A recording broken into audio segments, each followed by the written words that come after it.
Bonjour très chers collègues, bonjour très chers abonnés, j'espère que vous allez très bien. C'est Jean Kunga, je suis ingénieur des bâtiments et travaux publics et formateur de logiciels du génie civil. Alors nous allons continuer la troisième partie, la suite et fin de notre formation sur le logiciel Acobri. Voilà, donc c'est ce que nous allons donc travailler tout à l'heure. Nous sommes en train de faire une étude d'un passerelle, voilà, d'un passerelle mixte, c'est-à-dire acier-béton, pour les piétons à partir de notre logiciel Acobri. Voilà, donc nous allons évoluer au niveau concernant la troisième partie. Voilà. Alors maintenant, comment je vais faire pour avoir premièrement la ligne d'influence des moments. Suivez comment je vais procéder ici. Alors, je viens premièrement ici et ligne d'influence longitudinale. Voilà. Donc, ce que vous êtes en train de voir ici, ce sont des paramètres ou des éléments que vous pouvez utiliser pour afficher directement dans les lignes d'influence longitudinales. Alors, tout ce que vous êtes en train de voir ici, c'est tout simplement pour les lignes d'influence transversales. Voilà. Alors, maintenant, qu'est-ce que je fais ici? Je viens premièrement ici. Alors, je vais faire quoi ici maintenant? Composante ici au niveau de composante. Une fois cliqué ici, ça c'est pour les moments fléchissants.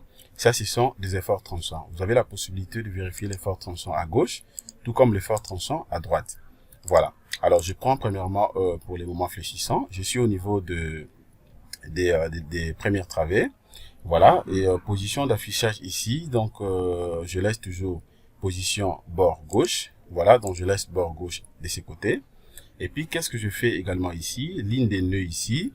Voilà. Donc, je laisse ça comme ça. Bon, je peux prendre au niveau des appuis, je prends nœud numéro 1.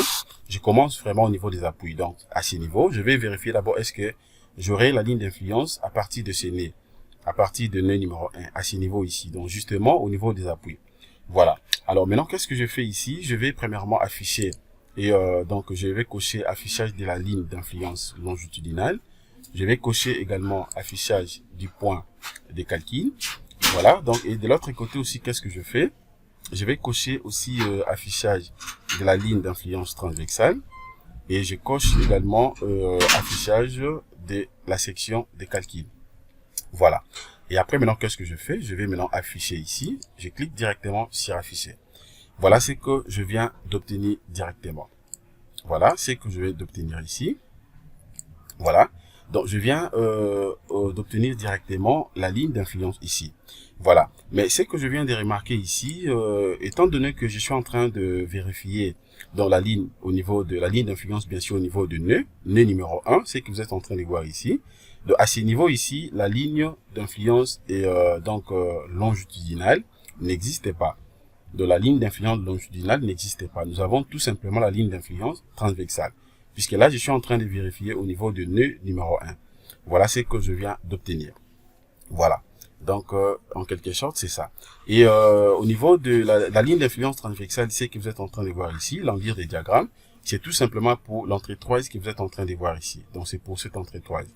Voilà, donc c'est ça que vous êtes en train de voir ici. Voilà. Alors, qu'est-ce que je fais maintenant? Je peux tout simplement changer les nœuds ici. Je prends, par exemple, nœud numéro 2. Voilà, donc j'ai pris nœud numéro 2. Je vais cliquer maintenant sur affichage. Voilà.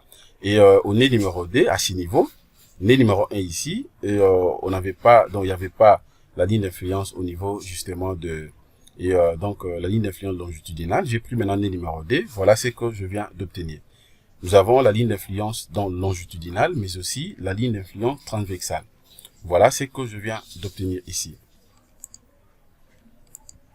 Donc cela veut dire qu'il y a une ligne d'influence à la section 2, la section que vous êtes en train de voir ici. Voilà. Alors, ce qu'il faut savoir au moins, vu que notre poutre est est hyperstatique, donc à l'endroit où on observe, où on fait bien sûr la coupe pour la ligne d'influence, et c'est comme si qu'on a placé une rotile à ce niveau ici. Voilà, donc c'est comme si on a placé une rotile à ce niveau, à cet endroit. Voilà. Alors maintenant, qu'est-ce que je fais ici? Voilà. Donc là, vous avez la possibilité maintenant de voir tout simplement la configuration de l'enlire de la ligne d'influence. Donc ça, c'est l'enlire de la ligne d'influence des poutres. Ça, c'est pour les poutres. ce que nous appelons justement la ligne d'influence longitudinale, tandis que ce que vous êtes en train de voir ici, c'est pour les entrées 3, ce que nous appelons la ligne d'influence transversale. Voilà. Donc, ce qu'il faut aussi savoir au moins, et la ligne d'influence de l'entrée 3 est identique, ça ne varie pas vraiment partout, donc à fonction de sa section. Voilà, donc je peux quand même vous montrer quelque chose ici. Voilà, donc je viens maintenant ici, je vais vérifier et aussi la ligne d'influence, bien sûr transversale des entrées 3 à l'extrémité. Voilà, vous allez voir qu'elle en lire vraiment donc les schémas ou la déformation, disons comment. La lyre ne va pas se modifier, donc c'est presque identique. Je vais voir ça vraiment maintenant à l'extrémité et puis je clique. Voilà, à l'extrémité, ce que je viens d'obtenir. C'est la même chose que ce que j'avais de l'autre côté. Voilà, donc je peux aussi le mettre peut-être à la section des calculs. Voilà, donc je viens maintenant ici, j'ai pris à la section des calculs. Vous allez voir que j'aurai tout simplement la même chose. Je clique.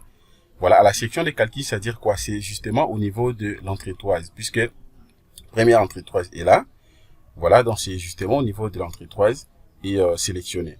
Voilà, donc c'est presque la même chose. Voilà. Alors, qu'est-ce que je fais maintenant ici? Je peux essayer un peu d'éditer ici. Voilà, je clique premièrement sur éditer. Voilà. Et une fois cliqué sur éditer ici, on peut justement voir la position ainsi que la valeur. Donc, dans chaque position que vous êtes en train de voir ici, dans chaque position, donc on voit directement dans la valeur des moments. Par exemple, à ce niveau ici. Donc, au niveau x qui est égal à 0, 0, donc justement au niveau du premier point ici, première section, la valeur des moments ici est nulle. Ça fait 0. Voilà, au fur et à mesure vous montez, donc x est égal à 0,30. Voilà, vous voyez que la valeur des moments ici, ça fait moins 2,816. Voilà, ainsi de suite. Je peux vérifier par exemple au niveau des positions et x qui est égal à 2,68 ici. La valeur des moments ici, ça fait moins 4,376. Donc, vous avez la possibilité de défiler et de vérifier partout. Partout, donc tout est là. Voilà, donc ça c'est longitudinal, influence ligne. Voilà, dans la ligne d'influence longitudinale. Donc, vous pouvez vérifier tout ici. Voilà, dans les composants, donc tout est là. C'est juste question de défiler au fur et à mesure. Vous allez vérifier dans les différentes valeurs. Voilà. Alors, on peut aussi changer la poutre d'entrée 3. Voilà comment je vais faire ça. Donc, je clique premièrement ici, je ferme ça. Je ferme. Alors, je vais changer maintenant la poutre d'entrée 3 ici. Alors, je vais prendre d'abord poutre numéro 2. Je prends poutre numéro 2, Y qui est égal à 400. Et puis, je clique sur afficher. Voilà ce que je viens d'obtenir. Voilà, donc tout, il y a un changement ici. Alors, je peux placer ça d'abord à l'origine pour voir. Voilà, à l'origine, je suis là, au niveau de la poutre numéro 2. Voilà. Et après, je peux voir ça aussi à l'extrémité. Je clique. Voilà, c'est la même chose. Donc, je remets ça premièrement à l'origine. C'est la même chose. Voilà, mais tandis que si je prends premier numéro, je clique. Voilà ce que je viens d'obtenir.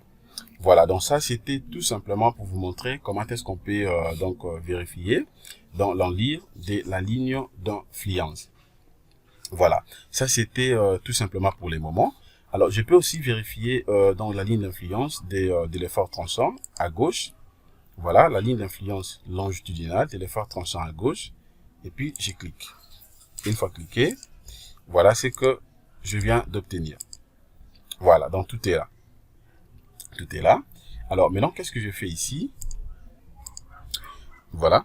Donc, maintenant, nous allons faire quelques modifications ici. Et qu'est-ce que je fais ici? Nous allons essayer un peu de faire quelques modifications. Et je vais faire quoi premièrement? Je vais d'abord fermer ça. Je ferme ça. Alors bien sûr que ça tient, bien sûr que ça donnait, mais nous allons faire quelques modifications pour ajouter quelques entrées 3 et puis nous allons continuer directement les projets. Nous allons relancer à nouveau les calculs et voir peut-être quelques modifications. Bien sûr que ça tient, c'est que nous venons de faire, mais je veux que nous puissions ajouter ne fût-ce que des entrées 3 ici et de l'autre côté, de manière à ce que nous puissions avoir ça. Ça sera donc 4. Voilà, ça sera donc 4. Donc ça sera donc à l'intermédiaire ici, donc on aura ça et ça. Donc ici, je veux que ça soit des entrées 3 ici pour la première travée. dans des entretoises intermédiaires. Et de l'autre côté aussi, je vais ajouter des entretoises intermédiaires. Voilà. Et c'est ce que je vais faire ici. Maintenant, qu'est-ce que je fais à ce niveau? Comment je vais procéder ici Alors, pour ajouter directement les entretoises, voilà comment je vais faire. Alors, je suis là. Qu'est-ce que je fais ici? Voilà. Donc, je ferme d'abord ça. Je clique ici. Je viens de fermer ça. Et puis maintenant, qu'est-ce que je fais? Je viens d'abord ici. Qu'est-ce que je fais ici? Je vais cliquer d'abord pas au niveau des jarrets. Alors, je suis en train de vérifier quelque chose ici. Je viens ici. Voilà, je viens cliquer sur changement de section et entretoise. Voilà, je clique là-dessus. Voilà. Étant donné que je viens de cliquer, maintenant, qu'est-ce que je vais faire ici? Je viens directement ici, là on a écrit ajouter une entretoise. Je clique. Voilà. Je clique. Bon, pour voir ça très bien, je m'en vais d'abord dans vie en plan. Je ferme d'abord ça. Je clique d'abord en vie en plan. Voilà, donc je vais ajouter ça quelque part ici. Donc je viens, je clique d'abord ici.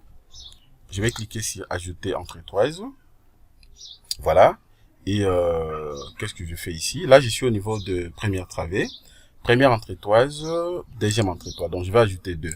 Première entretoise, je vais ajouter ça à quelle distance? Voilà, je sais ici que donc le total ici, première travée à la portée, ça me fait 12 mètres. Alors je vais avoir des entretoises, donc une ici, donc de l'autre côté, donc 2 entretoises intermédiaires. Donc c'est-à-dire, donc ça sera comment? Donc 4-4. Ça sera 4-4. Donc 4 fois 3, ça fait 12. Voilà, donc première entretoise, je vais placer ça à une distance de 4 mètres. Deuxième entretoise, maintenant ça sera donc 4 fois 2. Je vais placer ça à une distance de 8 mètres. 8 mètres. Voilà, donc ça c'est tout simplement au niveau du travée numéro 1. Je clique, voilà ce que je viens d'obtenir. Donc des travées. Je viens de placer ça ici, des entretoises, première et deuxième. Je l'ai fait aussi de l'autre côté, je viens ici, et je vais faire la même chose. Je clique maintenant sur deuxième travée, je vais ajouter des travées. Des entretoises plutôt, donc ça sera la même chose. Première 4, et puis deuxième, ça sera 4 fois 2, donc ça fait 8. Voilà, et puis je vais aussi cliquer sur OK. Voilà, donc je viens d'ajouter des entretoises intermédiaires ici et 2 de l'autre côté. Voilà, donc c'est que je voulais premièrement faire. Voilà, aussi longtemps que je viens d'ajouter déjà pour les deux, pour la première travée, mais aussi pour la deuxième travée, et je vais cliquer sur OK. Alors maintenant, qu'est-ce que je fais ici? Je vais tout simplement relancer premièrement le calcul. Alors, je vais relancer le calcul. Voilà, je viens ici. Je relance les calculs. Je prie exécution. Et puis, je vais relancer les calculs. Voilà, donc je suis en train de patienter un tout petit peu pour voir si le calcul sera toujours satisfaisant. Voilà, donc tout est correct. Le calcul est toujours satisfaisant. Voilà, donc c'est juste question de lire en fait la synthèse. Vous allez voir que tout est là, c'est correct. C'est toujours satisfaisant. Voilà, donc ça tient toujours. Alors, qu'est-ce que je fais maintenant? Je vais exploiter à nouveau les résultats. Voilà comment je vais procéder premièrement. Je ferme d'abord ça. Je ferme. Ça aussi, je peux fermer. Et je viens directement ici. Voilà, je clique directement ici. Je vais exploiter à nouveau dans les résultats. Voilà, maintenant, là maintenant, je viens de placer donc mes 4 entretoises. Donc, première, deuxième, troisième et puis quatrième. Voilà, les entretoises, donc c'est en couleur bleue. C'est ce que vous êtes en train de voir ici. Alors, je vais faire la même chose. Je reviens ici, modèle des grilles. Voilà, symbole des appuis. Je vais cocher ça. Je vais cocher aussi les numéros des sections. Et puis, je ferme. Voilà, donc là maintenant, je peux refaire presque la même chose. Tout ce qu'on avait peut-être fait. C'est juste question donc de refaire l'opération. Vous aurez donc la possibilité donc de vérifier les tout. Alors si je vais revérifier à nouveau donc les lignes d'influence, c'est juste question de venir ici. Je prie une ligne d'influence, je vais faire tout simplement la même chose. Voilà, par exemple des moments, je clique ici, je clique là-bas, de part et d'autre. Voilà, et puis directement j'affiche. Une fois cliqué, voilà ce que je viens d'obtenir concernant donc la ligne d'influence. Voilà, ça c'est au niveau la ligne d'influence. Au niveau justement de première entretoise, c'est ce que je viens d'obtenir ici. Ça c'est le diagramme, donc l'en lire plutôt. De l'autre côté également, ça c'est donc pour l'entretoise. De l'autre côté c'est pour les poutres, donc transversale et longitudinale. Alors si je vais vérifier aussi pour cette entretoise, donc à la section numéro 11, c'est juste question de de venir ici, donc de changer tout simplement ici. Et puis vous pouvez donc vérifier ça comme vous voulez. Mais comme ça ne varie pas, donc c'est presque identique, donc ça sert à rien. Voilà. Alors je vais premièrement cacher ça. Donc je vais donc cacher les tout. Je clique directement sur afficher. Je ferme. Alors maintenant, qu'est-ce que je fais à ce niveau ici? Vous avez aussi la possibilité d'obtenir les diagrammes des connecteurs ou des connexions. Voilà, qu'est-ce que je fais ici? Je viens premièrement ici, je vais cliquer sur connexion. Je clique sur connexion ici. Je peux mettre ça ici. Voilà, et densité des connexions ici, fil des poutres, numéro 1, Y qui est égal à 100. Numéro 2, Y qui est égal à 400. Alors, si vous voulez, par exemple, avoir directement donc le diagramme, alors qu'est-ce que je fais? Je peux cliquer directement ici sur le diagramme. Voilà, là, je viens d'obtenir directement dans le diagramme de connecteur. Voilà donc comment ça évolue. Ça fait 400, vous montez 440. Donc, ça fait 40, vous montez 42. Vous descendez 40, de l'autre côté 40. Donc, c'est identique les deux travers. Donc, vraiment, c'est très, très bien. De l'autre côté aussi, vous pouvez voir ça comme vous voulez. Je vais voir aussi pour numéro 2. Je clique. Voilà, donc c'est la même chose. Si vous voulez éditer ça, c'est juste question de cliquer ici. Voilà, quelques informations aussi apparaissent de l'autre côté. Alors, je peux fermer ça. Je ferme ça. Et maintenant, qu'est-ce que je fais ici? Vous pouvez aussi vérifier donc le déformation et sollicitation. Alors, je viens ici, je vais prendre déformer et sollicitation. Par cas de charge, je clique. Voilà. Et premièrement, voilà ce que je vais faire. Je clique d'abord là-bas. Voilà, je prends donc déformer. Voilà. Et au niveau de chargement, si vous voulez par exemple afficher les chargements, ici, je vais cliquer sur afficher chargement. Voilà. Et puis je clique directement ici. Voilà les chargements. Voilà. Donc ça, ce sont des chargements. Voilà les chargements. Ça c'est, vous avez la possibilité d'obtenir ça en noir et blanc, mais si vous voulez avoir ça par exemple en couleur, c'est juste question de venir ici, vous prenez directement couleur et vous cliquez. Voilà comment je viens d'obtenir le chargement en couleur. Voilà dans le chargement. Voilà. Donc, ce que vous êtes en train de voir ici, c'est tout simplement le chargement du poids propre. Voilà, donc c'est le chargement tout simplement du poids propre. Voilà. Alors maintenant, je peux faire comment pour afficher directement donc le diagramme. Alors si vous voulez afficher par exemple le diagramme, c'est juste question de venir ici. Je vais cocher premièrement donc le diagramme. Voilà. Et vous avez la possibilité de vérifier le diagramme premièrement de l'effort tranchant, le diagramme des moments fléchissants, voilà, ainsi que des torsions. Voilà. Voilà. Donc, qu'est-ce que je fais premièrement? Je vais vérifier d'abord le diagramme de l'effort tranchant. Justement, donc, dit au poids propre tout simplement. Et puis, je vais directement afficher. Voilà comment je viens d'obtenir directement dans le diagramme de l'effort tranchant. Voilà, ça c'est le diagramme de l'effort tranchant, bien sûr, dit au poids propre. Alors, je peux d'abord cacher les chargements. Je vais cacher d'abord les chargements pour voir ça très très bien. Voilà les diagrammes de l'effort tranchant dit au poids propre, c'est que je viens d'obtenir. Voilà, donc vous avez la possibilité d'obtenir ça comme ça. Et donc ça, c'est justement pour toutes les fils. Voilà, si vous voulez obtenir seulement pour première fil, c'est juste question de faire ça. Voilà, là je viens d'obtenir seulement pour ça. Alors, je vérifie d'abord pour les tours. Voilà, c'est que je viens d'obtenir. Alors, vous pouvez aussi vérifier les chargements. Chargement de la superstructure par exemple. Qu'est-ce que je fais ici? Je vais d'abord cacher ça. Je prends chargement. Je vais prendre d'abord la superstructure et puis je clique ici. Voilà. Ça c'est le chargement de la superstructure. Ça c'est pour les poids propres. Les poids propres, vous avez que ça. Mais pour la superstructure, voilà ce que je viens d'obtenir ici. Et si je vais voir ça en couleur, voilà comment je viens d'obtenir le chargement de la superstructure. Donc c'est presque partout. Voilà ce que je viens d'obtenir. Voilà. Alors, et à part ça, maintenant, qu'est-ce que je fais également? Et je vais vérifier aussi les chargements. Donc, de la charge du passerelle. Alors, je prends d'abord charge du passerelle. Et puis, je clique ici. Voilà, vous allez voir que les chargements pour donc la charge du passerelle ici, donc il n'y a rien puisque on l'avait pas donc chargé. On l'avait pas chargé comme tel, mais c'est pris donc en considération automatiquement. Voilà, donc au niveau des passerelles, donc il n'y a rien. Donc c'est vraiment correct par rapport à ce qui a été fait. Alors je prends d'abord au niveau de la superstructure. Alors qu'est-ce que je fais maintenant ici? Et je peux aussi vérifier par exemple dans le fort tranchant. Voilà, c'est que je viens d'obtenir. Ça c'est au niveau de la superstructure. Les valeurs sont là, c'est juste question de lire ici. Ça c'est l'effort tranchant. Alors je peux vérifier aussi moment fléchissant. Voilà les diagrammes de moment fléchissant que je viens d'obtenir ici. Je vais cacher d'abord et les chargements.